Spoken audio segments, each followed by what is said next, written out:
میں ایک واقعہ آپ کو سناتا ہوں جو خود میرے ساتھ پیش آیا. میرے پاس کئی سال پہلے کی بات ہے، جرمنی سے ایک صاحب کا میرے پاس خط آیا اور انہوں نے اپنا حال یہ لکھا کہ میں پاکستان میں تھا اور وہاں سے پھر میں روزگار کی تلاش میں جرمنی آ گیا. جرمنی جب آیا تھا تو اس وقت دین کا کوئی احساس میرے دل میں نہیں تھا، دین کی کوئی فکر میرے دل میں نہیں تھی. میں صرف دنیا کمانے کے لیے یہاں پر آ گیا تھا، تو نہ اپنے دین کی کچھ خبر تھی، نہ معلومات تھی، نہ اس پر عمل تھا. لیکن یہاں پر رہتے رہتے میں نے ایک کرسچن لڑکی سے میرے تعلقات ہو گئے اور پھر میں نے اسے شادی کر لی. شادی کے بعد بھی کوئی دین کی طرف رغبت پیدا نہیں ہوئی، کوئی احساس پیدا نہیں ہوا.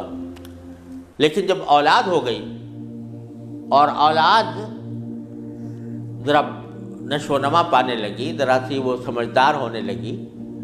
تو اس وقت میں نے دیکھا کہ میری کرسچن بیوی وہ اولاد کو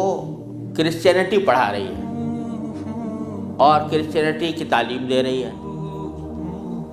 تو اس وقت میرے دل کا اندر کا سویا ہوا مسلمان جاگا کہ یہ میری اولاد ہے اور یہ کرسچن بننے جا رہی ہے، میری بیوی اس کو کرسچینٹی پڑھا رہی ہے. تو میں نے اپنی بیوی سے کہا کہ تم اس کو یہ کرسچینٹی مت پڑھاؤ. بیوی نے کہا میں کیوں نہ پڑھاؤں، یہ میری بھی اولاد ہے اور میں اس کو حق سمجھتی ہوں، تو اپنی اولاد کو بھی ویسے ہی بنانا چاہتی ہوں. میں نے کہا نہیں، کرسچینٹی حق نہیں ہے، اسلام برحق ہے. تو اس نے کہا مجھے ثابت کرو کہ کیوں برحق ہے اسلام اور کرسچینٹی میں کیا خرابی ہے. تو اب میرے پاس علم تو تھا نہیں، مجھے اپنے دین کا بھی پتہ نہیں تھا، کرسچینٹی کا بھی پتہ نہیں تھا. لہذا جب وہ بات کرتی تو میں اس کا جواب دینے کے لیے کی پوزیشن میں نہیں تھا، اس کے سوالات کا جواب نہیں دے سکتا تھا، اس کے اعتراضات کا جواب نہیں دے سکتا تھا. تو میں اس مشکل میں ہوں کہ میری اولاد وہ میری بیوی کی تعلیم و تربیت کے نتیجے میں کرسچن بننے جا رہی ہے اور میرے دل پر آرے چل رہے ہیں، میں کچھ کر نہیں سکتا. تو آپ مجھے کوئی طریقہ بتائیے. یہ خط میرے پاس آیا تو میں نے اللہ تبارک و تعالیٰ سے دعا کی کہ اللہ کوئی ایسی تدبیر اس دل میں ڈال دیجیے کہ جس سے اس بیچارے مسلمان کی مشکل حل ہو. تو میں نے اس کو لکھا کہ ایک تو میری کتاب ہے واٹ از کرسچینٹی کے نام سے، جس میں کرسچینٹی کے بارے میں تفصیل ہے. تو وہ کتاب میں نے بھیجی اور ساتھ میں اس سے کہا کہ آپ اپنی بیوی سے بحث کرنا بند کر دیں، کیونکہ بحث کرنے سے کچھ فائدہ نہیں ہوگا. آپ کو خود معلومات نہیں ہے اور بحث کرنے سے ویسے بھی فائدہ نہیں ہوتا. جب بحث مباحثہ شروع ہوتا ہے تو ہر ایک آدمی چاہتا ہے دوسرے کو زیر کر دے، اس سے کوئی خاص فائدہ نہیں ہوتا. تو آپ بحث کرنا تو بند کر دیں، البتہ ان کو دو باتوں پر آمادہ کر لیں. ایک بات تو یہ کہ اس سے یہ کہیں کہ بھئی خدا کو تم بھی مانتی ہو اور میں بھی مانتا ہوں،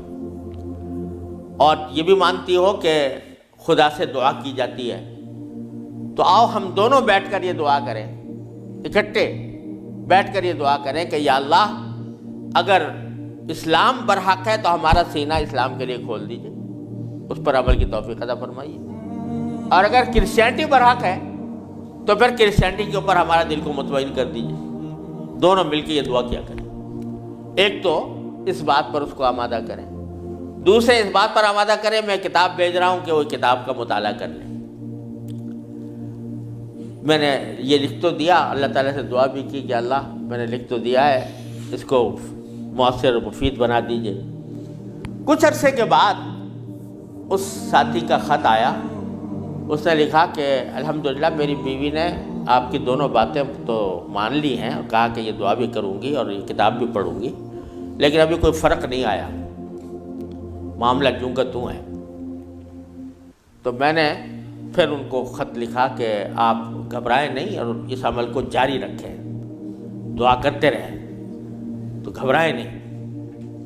اس کے کچھ عرصے کے بعد ان کا خط آیا میرے پاس. اس میں انہوں نے لکھا کہ عجیب و غریب واقعہ ہو گیا. وہ یہ کہ میری بیوی وہ کسی جگہ کوئی ڈگری کورس کر رہی تھی، اس سلسلے میں یونیورسٹی گئی،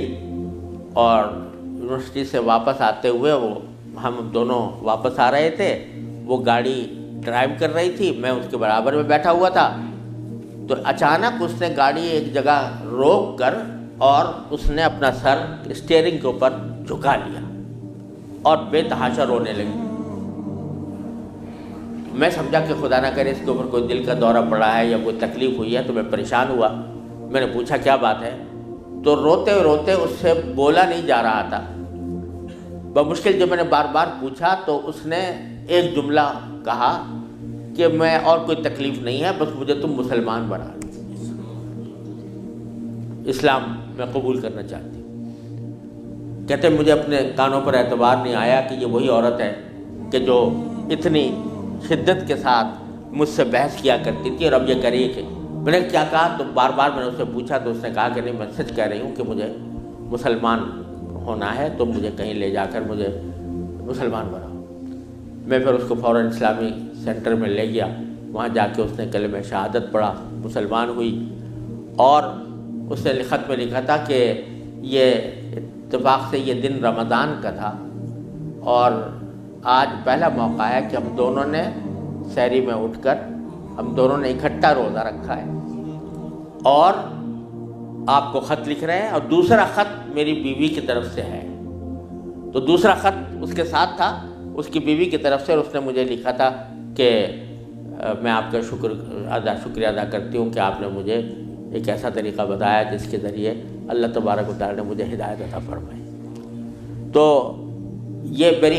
میرے خود اپنے ساتھ پیش آیا ہوا واقعہ ہے۔ اللہ تعالیٰ سے اگر ہدایت مانگی جاتی ہے وہ دعا رد نہیں ہوتی۔ یعنی بہت سی دعائیں جو ہم دنیا کے لیے مانگتے ہیں کہ یا اللہ ہمارا روزگار لگ جائے، ہماری دولت میں اضافہ ہو جائے، اس میں ضروری نہیں کہ اللہ تبارک و تعالیٰ وہی چیز دے دیں جو آپ نے مانگی ہے، اس لیے کہ بعض اوقات اللہ تعالیٰ کے علم میں ہوتا ہے کہ یہ چیز اس کو دیں گے تو اس کے لیے نقصان دہ ہوگی، کوئی اور چیز دے دیتے ہیں، اس سے اچھی چیز دے دیتے ہیں۔ بعض مرتبہ آدمی مانگتا ہے کہ مجھے میری دولت میں اضافہ ہو جائے، لیکن اللہ تعالیٰ جانتے ہیں کہ اس کی دولت میں اضافہ ہوگا تو پتہ نہیں یہ کس وادی میں جا کے گرے گا، لہذا وہ نہیں دیتے اس کو، لیکن دعا کا ثواب اس کو دے دیتے ہیں۔ اسی طریقے سے بعض اوقات دنیا کے بارے میں اگر یہ ہو کہ بھئی اللہ میاں مجھے محسن فرض کرو کہ بیمار ہے تو شفا مل جائے، تو بیماری کے اندر بعض اوقات اللہ تعالیٰ جانتے ہیں کہ اس کا بیمار رہنا ہی اس کے حق میں زیادہ فائدہ مند ہے، تو وہ بعینی ہی وہ چیز نہیں دیتے لیکن اس سے اچھی چیز عطا فرما دیتے ہیں۔ یہ اللہ تبارک و تعالیٰ کی سنت ہے دنیاوی چیزوں کے بارے میں۔ لیکن اگر کوئی ہدایت مانگے سچے دل سے، یا اللہ مجھے ہدایت دے دے، یا اللہ مجھے سیدھے راستے پر چلنے کی توفیق دے دے، یا اللہ میری اولاد کو سیدھے راستے پر چلنے کی توفیق دے دے، تو یہ دعا رد نہیں ہوتی، اور یہ دعا ضرور قبول ہوتی ہے بشرطے کہ مانگنے والا ہو، سچے دل سے مانگے، خشوع کے ساتھ مانگے، اللہ تعالیٰ سے مانگنے کے انداز میں مانگے، تو اللہ تبارک و تعالیٰ وہ دعا رد نہیں فرماتے۔ بلکہ میرے شیخ حضرت عارفی رحمۃ اللہ علیہ فرمایا کرتے تھے کہ اپنے اللہ میاں سے جب کوئی مانگو تو مچل کر مانگا کرو، یعنی اپنے اللہ میاں سے باتیں کیا کرو، کہہ دیا کرو یا اللہ یا تو مجھے ہدایت دے دیجئے ورنہ آخرت میں مجھ سے مواخذہ نہ فرمائیے گا، یا تو مجھے ہدایت دے دیجئے، گناہوں سے بچا لیجئے، اپنی نافرمانیوں سے بچا لیجئے، یا پھر آخرت میں میری گرفت نہ فرمائیے گا۔ تو بندہ جب اس طرح مانگتا ہے تو اللہ تبارک و تعالیٰ ضرور عطا فرماتے ہیں، ہدایت ملتی ہے، اور ساتھ ساتھ یہ کہ وہاں پر آپ کے لیے ایک عذر ہو جاتا ہے کہ یا اللہ میں نے تو آپ سے مانگا تھا اور کہا تھا کہ مجھے ہدایت دے دیجئے، میرے گناہ چھڑوا دیجئے مثلا۔ تو آدمی اپنی سی کوشش کرے اور باقی کام کے لیے دعا کرے، صرف دعا بھی کافی نہیں ہوتی، اپنی سی کوشش بھی ضروری ہے۔ جیسے میں نے وہ یہ مثال دی تھی تو میں نے ساتھ میں اس کو کتاب بھی دی تھی، ایسا نہیں کہ صرف دعا ہی پر اکتفا کرے بلکہ تھوڑا سا طلب اس کے اندر پیدا ہو، کہ طلب بھی ہو، طلب ہو اور اس طلب کے لیے کوئی عملی اقدام اپنا سا کرے، اس کے بعد اللہ تعالیٰ سے مانگے، تو اللہ تعالیٰ رد نہیں فرماتے۔ حضرت مولانا رومی رحمۃ اللہ علیہ فرماتے ہیں، مثنوی والے مولانا رومی فرماتے ہیں کہ دیکھو حضرت یوسف علیہ السلام کا واقعہ دیکھو کہ ان کو جب زلیخا نے ورغلایا، گناہ کے اوپر آمادہ کرنے کی کوشش کی، تو قرآن کریم میں ہے کہ اس سے پہلے اس نے سارے دروازوں پر تالے ڈال دیے تھے، غلقت الابواب، سارے دروازوں پر تالے ڈال دیے تھے، اور پھر حضرت یوسف علیہ السلام کو بہکایا، ورغلایا۔ تو حضرت یوسف علیہ السلام آنکھوں سے دیکھ رہے تھے کہ سامنے دروازوں پر تالے پڑے ہوئے ہیں، نکلنے کا راستہ نہیں ہے، لیکن انہوں نے یہ سوچا کہ میرے بس میں اتنا ہے کہ دروازے تک چلا جاؤں، بھاگ گئے، تو بھاگ گئے، دروازے تک پہنچ گئے، اور وہاں جا کے مانگا اللہ تعالیٰ سے کہ یا اللہ یہاں تک پہنچنا تو میرا کام تھا، آگے دروازے سے باہر نکالنا اور اس گناہ سے مجھے بچانا آپ کا کام ہے۔ تو نتیجہ یہ ہوا کہ دروازے کے تالے ٹوٹ گئے اور داخل۔ تو مولانا رومی فرماتے ہیں کہ گرچہ رکھنا نیست عالم را پدید، خیرہ یوسف وار می باید دوید، اگرچہ تمہیں اس دنیا کے اندر تمہیں کوئی راستہ نظر نہیں آ رہا، گناہوں سے بچنے کا، اللہ تبارک و تعالیٰ کی نافرمانی سے بچنے کا ماحول ایسا ہے، اس سے نکلنے کا راستہ نظر نہیں آیا، لیکن خیرہ یوسف وار می باید دوید، جس طرح یوسف علیہ السلام دروازے اپنے حد تک جتنا کر سکتے تھے اس کے لیے دروازے تک دوڑ گئے، اس طرح تم بھی دوڑ جاؤ اور پھر اللہ تبارک و تعالیٰ سے مانگو، تو اللہ تبارک و تعالیٰ انشاءاللہ رد نہیں فرمائیں گے۔ اس لیے میں عرض کرتا ہوں کہ اپنے معمولات میں، روزمرہ کے معمولات میں یہ بات شامل کریں کہ رات کو سونے سے پہلے اللہ تبارک و تعالیٰ کی بارگاہ میں اپنی بھی اور اپنی اولاد کی بھی، اپنے گھر والوں کی بھی ہدایت کی دعا فرمائیں۔ اللہ یا اللہ اپنے رحمت سے ہم چاہتے ہیں کہ ایسا کریں، اپنی طرف سے کوشش بھی کر رہے ہیں، یا اللہ اپنے فضل و کرم سے اپنے رحمت سے اس کوشش کو کامیاب بنا دیجئے اور ہمارے دلوں کو پھیر دیجئے۔ قرآن کریم حضور اقدس صلی اللہ علیہ وسلم دعا تلقین فرمائی، یا مصرف القلوب صرف قلوبنا علی طاعتک، اے وہ ذات جو دلوں کو پھیرنے والی ہے، اے اللہ ہمارے دلوں کو اپنی طاعت کی طرف پھیر دیجئے، اپنی اطاعت کی طرف پھیر دیجئے۔ یہ دعا سرکار دو عالم صلی اللہ علیہ وسلم تلقین فرمائی۔ تو یہ دعا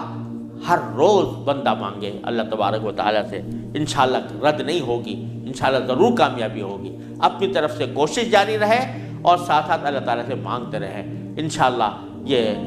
کوشش کبھی رائے گاہ نہیں جائے گی، اللہ تبارک و تعالیٰ اس کو ضرور قبول فرمائیں گے۔